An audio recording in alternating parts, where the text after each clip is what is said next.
آج ہم ایک ایسی دعا کے بارے میں بات کرنے والے ہیں جو مشکل وقت میں ہمت اور سکون کا ذریعہ بن سکتی ہے۔ یہ دعا ہے رب اشرح لی صدری۔ چلیے اس کے گہرے معنی اور اس کی طاقت کو مل کر سمجھتے ہیں۔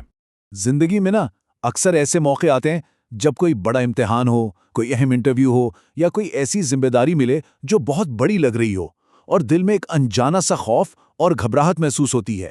یہ ایک بالکل قدرتی احساس ہے۔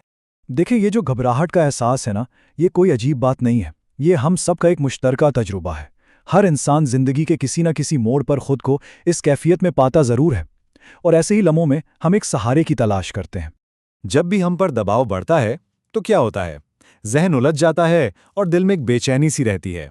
ایسے میں ہمیں سب سے زیادہ ضرورت کس چیز کی ہوتی ہے؟ وضاحت کی اور ہمت کی۔ ہم ایک ایسی قوت ڈھونڈتے ہیں جو ہمیں اس مشکل سے نکلنے میں مدد دے۔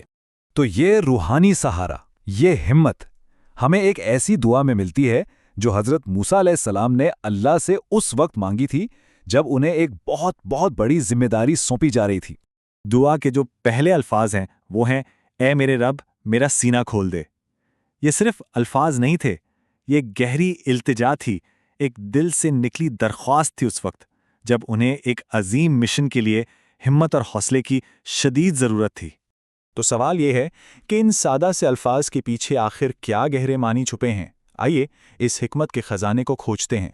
میرا سینہ کھول دے، اس کا اصل مطلب ہے کہ یا اللہ میرے دل میں وسعت پیدا کر دے، یعنی یہ ڈر اور گھبراہٹ کو دور کر کے ہمت، سکون اور صبر حاصل کرنے کی درخواست ہے تاکہ انسان مشکل سے مشکل حالات کا سامنا کر سکے۔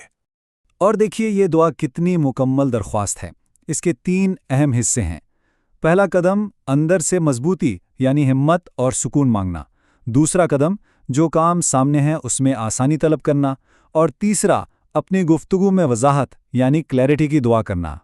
زبان میں وضاحت کا مقصد کیا ہے؟ تاکہ لوگ آپ کی بات کو ٹھیک سے سمجھ سکیں۔ اس سے پتہ چلتا ہے کہ یہ دعا صرف ذاتی ہمت کے لیے نہیں بلکہ اس لیے بھی ہے کہ ہم اپنا پیغام دوسروں تک صحیح اور اثردار طریقے سے پہنچا سکیں۔ اچھا، اس دعا کے گہرے معنی تو ہم نے سمجھ لیے۔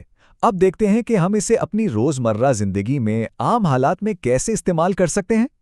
یہ دعا ہر اس موقع پر پڑھی جا سکتی ہے جہاں ہمت کی ضرورت ہو۔ سوچیں، کسی خوف کا سامنا کر رہے ہیں، پریشانی کے لمحات ہیں، کوئی مشکل کام، پریزنٹیشن یا امتحان سامنے ہے، یا جب ذہنی الجھن کا شکار ہوں، اس دعا کا ورد دل کو سکون دے سکتا ہے۔ یہ جو تصویر ہے یہ اس دعا کے اثر کو بہت خوبصورتی سے دکھاتی ہے۔ دعا سے پہلے دل میں ڈر اور گھبراہٹ، جبکہ دعا کے بعد ہم دل میں سکون اور زندگی کے ہر معاملے میں آسانی کی امید رکھتے ہیں۔ لیکن اس دعا میں ایک اور بنیادی سبق چھپا ہوا ہے جو اس کے لفظی معنی سے بھی کہیں زیادہ گہرا ہے۔ یہ جملہ اس پوری دعا کا نچوڑ ہے، اس کی روح ہے۔ یہ ہمیں یاد دلاتا ہے کہ جب بھی کوئی مشکل پیش آئے تو سب سے پہلے اللہ تعالیٰ سے مدد مانگنی چاہیے۔ کیوں؟ کیونکہ حقیقی مددگار اور قوت کا سرچشمہ صرف وہی ذات ہے۔